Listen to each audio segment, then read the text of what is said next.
Good day to you all. My name is Lingon Chingundu, Technical Advisor at 5 Animal Health. So today I'm going to take you through proper use of poultry equipment and management of poultry equipment for better profits and better feed intake when you're raising your broilers and your layers. So as you all know, if equipment is improperly managed, it can impact your feed intake. So I'm going to start off in the brooding stage.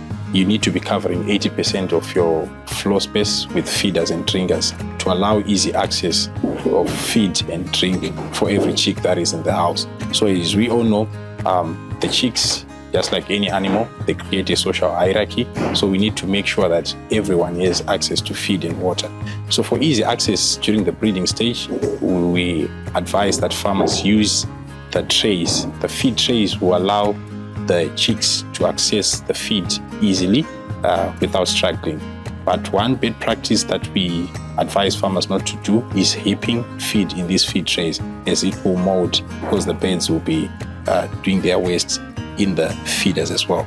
So we use these trays from day 1 up to day 3, and then we switch to hinged feed savers. So the name says it all, hinged feed savers. We want to avoid wastages, as feed constitute 80% of our total production cost. So these hinged feed savers, you fill up your feed and then close, and then the birds will be accessing the feed from these holes, and you'll be avoiding spillages, and also you'll be avoiding the chicks spoiling the feed.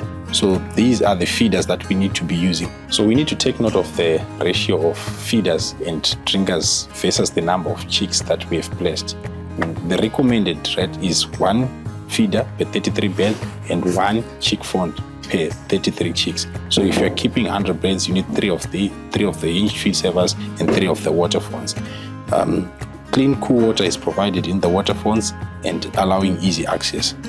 So moving from the brooding stage, as your birds grow, you need to also take note of the type of equipment that you'll be using as the birds grow. We use different type of equipment at different ages and stages of growth. So on the growing out and finishing stage, we use the ribbed feeders and a big water font which has a carrying capacity of 12 liters. This is to allow your birds to also have easy access to feed and easy access to the drinkers.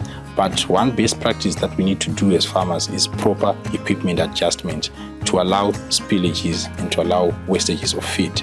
If you adjust your feeders and your drinkers improperly, you will have your birds going into the feeders, going into the drinkers, and wasting the feeds that will be in the feeders. You will end up feeding the bedding instead of feeding the birds.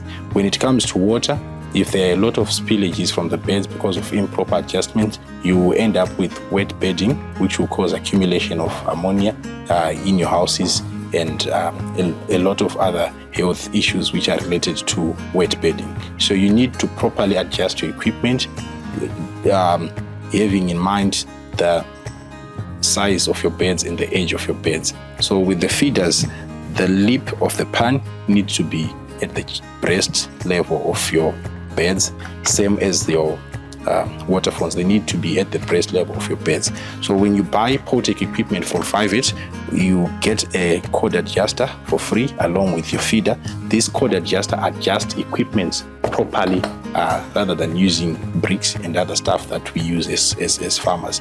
These cord adjusters will make sure that when as the birds are growing, you're looking at them and you're looking at the shoulder or the breast level, and then you adjust so that your equipment is properly adjusted and your birds are accessing the feeders and the drinkers easily. Also taking note is the ratios. As we mentioned earlier in the brooder stage, we maintain the same ratios: 1 feeder, 1 drinker per 33 birds to allow everyone access to feed.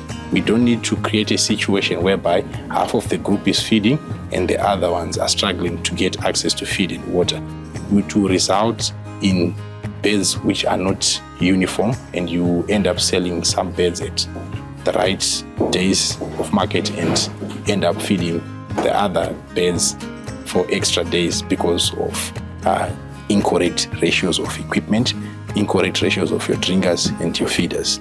So water is a key nutrient which is commonly forgotten by most farmers. We need to make sure that our beds always have water, and cool, clean water should be provided to the beds and easily accessible. So for ease management and to make sure that our beds have water always, we have automated drinkers, the bell drinkers, which we can connect to our tanks and pipes and to be supplying water throughout the day for our beds. These bell drinkers just fill automatically on their own once connected to the tanks and to be supplying water to your beds. It's also easier to manage spillages and to manage wet bedding when we're using the bell drinkers than when we're using the other common drinkers that we commonly use. This is basically it about equipment, proper use, proper management, proper adjustment, and taking note of the ratios of the feeders and drinkers vis-a-vis the number of beds or chicks that we've placed for proper management or proper use of equipment. And get yourself Poultry equipment from our 5 branches and you will increase profits and you avoid wasting feeds. Thank you.